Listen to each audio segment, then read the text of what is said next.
खुलुमबाय बेयो बड'लेण्ड इंखं टेलिभिजन दिनै 10 अक्ट'बर 2023 बुधबार खालि सानसेनि बरादखौ नोंथांमोननि खाथियाव लाबोदों आं सदानन्द दैमारिया।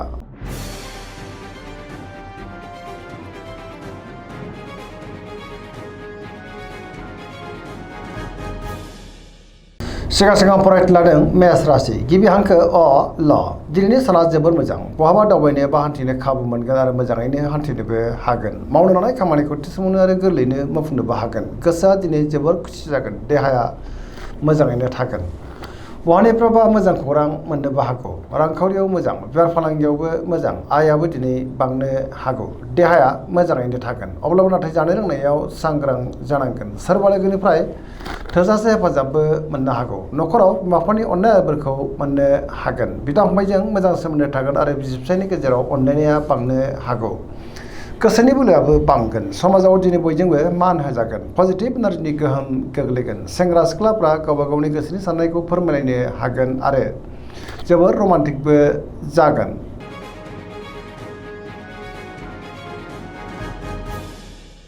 वृष राशि गिबि हांखो इ उ ब दिनैनि साना जोबोर मोजां गोसोखौ दिनै जोबोर गोजोननाय मोनगोन गोसोनि साननायफ्रा मोगथाङाव जाफुंनोबो हागौ मावनो लानाय खामानिखौ थि समावनो आरो गोरलैयैनो मावफुंनोबो हागोन गियानाबो बांनो हागौ समाजाव दिनै मान मोनगोन बहाबा थाङोब्ला दिनै जोबोर मोजां आरो मोजाङैनो हान्थिनोबो हागोन रांखावरियाव जोबोर मोजां होनजायो बेफार फालांगियाव दिनै जोबोर मोजां मुलाम्फा मोननो हागोन गियाननि आंखाल जानाय नङा मोनफ्रोमबो बिथिङावनो जाफुंसारनो हागौ गोथों आरो गोग्गो साननो रोंगोन सिगांनि बबेबा आद्रा खामानियाबो दिनै मावफुंजानो हागौ न'खराव अननानै फैगोन बिदा फंबायनिफ्राय थोजासे हेफाजाबबो मोननो हागौ गुबुननिफ्राय थोजासे हेफाजाब मोनगोन जायखि खामानि मावनो मोनफ्रोमबो खामानिखौनो दिनै गोरलैयैनो मावफुंलांनो हागोन लोगोफोरनिफ्राय थोजासे हेफाजाब मोननानै गोसोआ दिनै जोबोर खुसि जागोन लाइमोनफ्रा जोबोर रमान्टिक जागोन आरो गावबा गावनि गोसोनि साननायखौ फोरमायलायनोबो हागोन।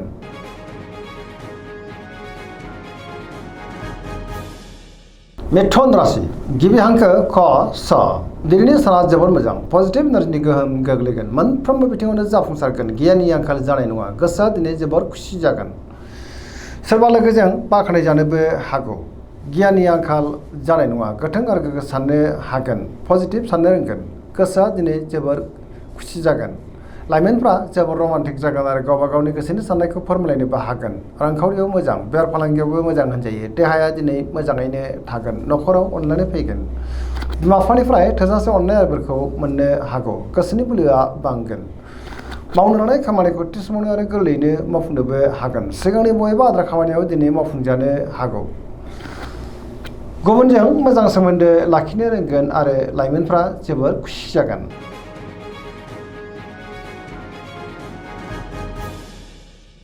कर्कट राशि गिबि हांखो ड ह दिनैनि साना जोबोर मोजां गोसोखौ दिनै जोबोर गोजोननाय मोनगोन सोरबा लोगोजों बाख्नाय जानानै गोसोआ दिनै जोबोर खुसि जागोन गोसोनि साननायफ्रा मोगथाङाव जाफुंनोबो हागौ गोसोनि बोलोआ बांगोन गावनि गोसोनि साननायखौ दिनै गुबुननो फोरमायनोबो हागोन पजिटिभ साननो रोंगोन मावनो लानाय खामानिखौ थि समावनो आरो गोरलैयैनो मावफुंनोबो हागोन रांखावरियाव जोबोर मोजां होनजायो बेफार फालांगियावबो दिनै जोबोर मोजां मुलाम्फा मोनगोन न'खराव अननानै फैगोन समाजावबो मान बांगोन देहाया दिनै मोजाङैनो थागोन गुबुननिफ्राय थोजासे हेफाजाबबो मोननो हागौ बिसि फिसायनि गेजेराव अनलायनाया बांगोन समाजाव मान मोननो हागोन फरायसाफ्रा दिनै फरायनायाव गोसो दुंखांगोन आरो मोजां फिथाइ मोनगोन।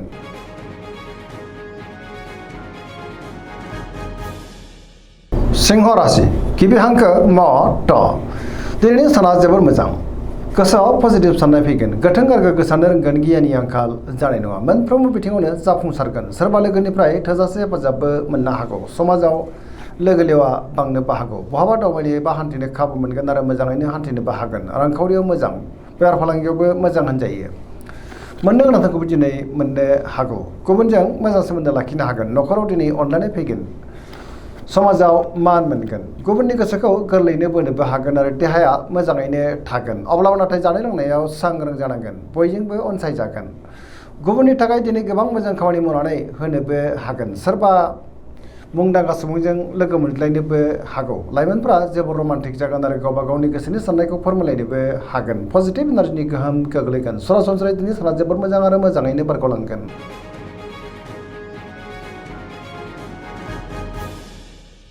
कन्या राशि गिबि हांखो फ ट दिनैनि साना मोजां आरो गाज्रिनि गेजेरजों बाबेलांनो हागौ। गोसोआव गोनो गोथो साननाय फैगोन। गियाननि आंखाल जानोबो हागौ। सोरबा लोगोजों रायखोमा जानोबो हागौ।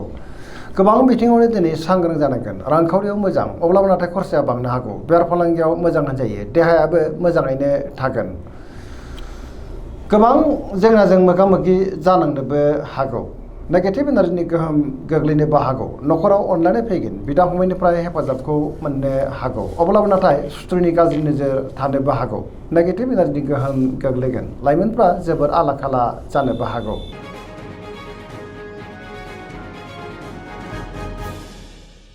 तुला राशि गिबि हांखो र ट।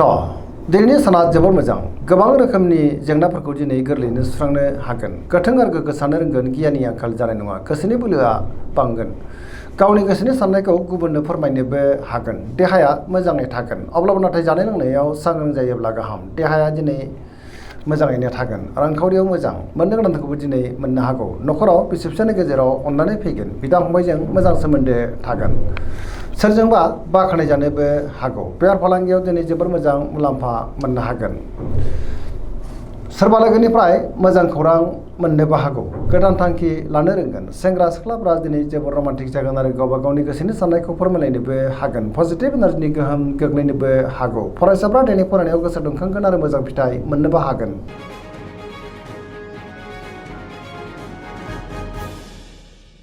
वृश्चिक राशि गिबि हांखो न स।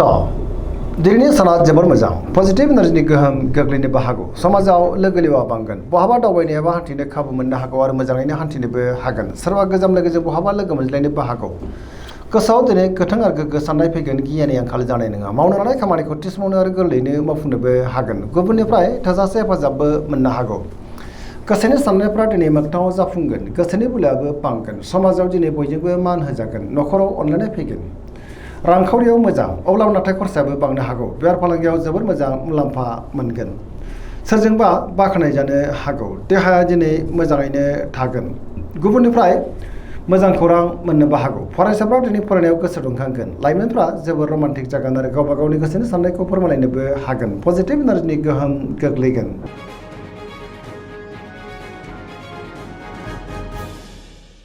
धनु राशि गिबि हांखो ध फ भ। दिनैनि साना मोजां आरो गाज्रिनि गेजेरजों बाबेलांनो हागौ। गोसोआव गोनो गोथो साननाय फैनोबो हागौ। गोसोनि बोलोआ लोरबां जागोन। गावनि गोसोनि साननायखौ गुबुननो फोरमायनोबो गोब्राब जानोबो हागौ। माबा नङा माबा मोनसे जेंनाजों मोगा मोगि जानांनोबो हागौ। सुथुरनि गाज्रि नोजोर थानोबो हागौ। गोसोनि साननायफ्रा दिनै देबारनांगोन। रांखावरियाव बारा मोजां नङा। नाङा फाङा खरसायाबो बांनो हागौ। बेफार फालांगियावबो दिनै बारा मोजां नङा होनजायो। देहाया मोजाङैनो थागोन। अब्लाबो नाथाय जानाय लोंनायाव सांग्रां जानांगोन। बहाबा दावबायनो एबा हान्थिनो खाबु मोननो हागौ। अब्लाबो नाथाय लामा सामायाव सांग्रां जानांगोन। नेगेटिभ एनार्जिनि गोहोमबो गोग्लैनो हागौ। लाइमोनफोरनि गोसोआ दिनै जोबोर आला खाला जागोन। गावबा गावनि गोसोनि साननायखौ फोरमायनोबो गोब्राब जानोबो हागौ।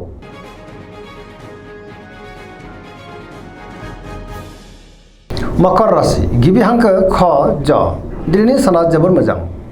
गोसोखौ दिनै जोबोर गोजोननाय मोनगोन। सोरबा लोगोजों बाख्नायजानोबो हागौ। मावनो लानाय खामानिखौ थि समावनो आरो गोरलैयैनो मावफुंनो हागोन। अब्लाबो नाथाय सांग्रां जानांगोन। बोरैबा गोरोन्थिबो जालांनो हागौ। मोननो गोनांखौ दिनै मोननो हागोन। रांखावरियाव मोजां। बेफार फालांगियावबो दिनै जोबोर मोजां मुलाम्फा मोननो हागोन। आयाबो बांनो हागौ। गुबुनजों मोजां सोमोन्दो लाखिनो हागोन।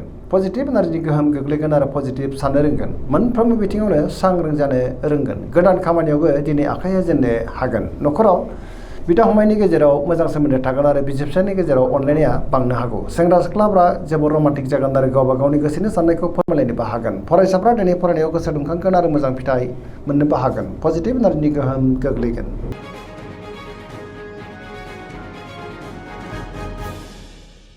कुम्भ राशि गिबि हांखो ग स। दिनैनि साना मोजां आरो गाज्रिनि गेजेरजों बाबेलांनो हागौ। गोसोआव गोनो गोथो साननाय फैनोबो हागौ। गुबुननि थाखाय नाङा फाङा जेंनायाव गोग्लैनानोबो हागौ। माबा नङा माबा मोनसे गाज्रि खौरांबो फैनो हागौ। बहाबा दावबायोब्ला लामा सामायाव दिनै सांग्रां जानांगोन। हरखाबै सोरबा लोगोनिफ्राय गाज्रि खौरांबो फैनो हागौ। समाजाव मान मोनगोन। गोबां मुंदांखा सुबुंजों दिनै लोगो मोनज्लायनोबो हागौ। रांखावरियाव मोजां, अब्लाबो नाथाय खरसाया बांगोन। बेफार फालांगियाव मोजां होनजायो। देहाया बारा मोजां थानाय नङा। गोबां रोखोमनि देहायारि जेंनाजों मोगा-मोगि जानांनोबो हागौ। जानाय लोंनायाव सांग्रां जानांगोन। नखराव अननानै फैगोन। गुबुननिफ्राय हेफाजाब मोननोखौ गोब्राब जानोबो हागौ। बिमाफोरनि अननाय आबोरखौ नाथाय मोननो हागोन। नेगेटिभ एनार्जिनि गोहोम गोग्लैनोबो हागौ। मोनफ्रोमबो बिथिङावनो सांग्रां जानाया गाहाम।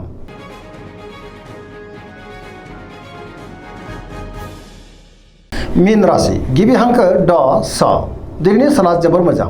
गुबुननि थाखाय दिनै गोबां मोजां खामानि मावनानै होनोबो हागोन। गोसोआव पजिटिभ साननाय फैगोन। गोथों आरो गोग्गो साननो रोंगोन। गियाननि आंखाल जानाय नङा।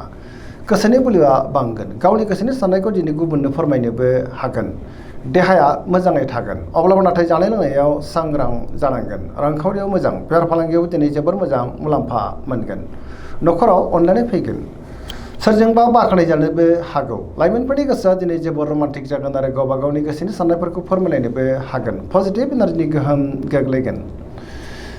सरासनस्रायै दिनै साना जोबोर मोजां आरो मोजाङैनो बारग'लांगोन। दिनैनि राशि फरायनाया एसेनोसै। जोबनायाव बेखौनो खावलायो जाहाथे नोंथांमोना सानफ्रामबो जोंनि बे बड'लेण्ड इंखं टेलिभिजनखौ नायबाय थायो आरो साबस्क्राइब खालामो, लोगोसे लाइक खालामो आरो शेयार खालामो। एसेनोसै, गोजोन्थों।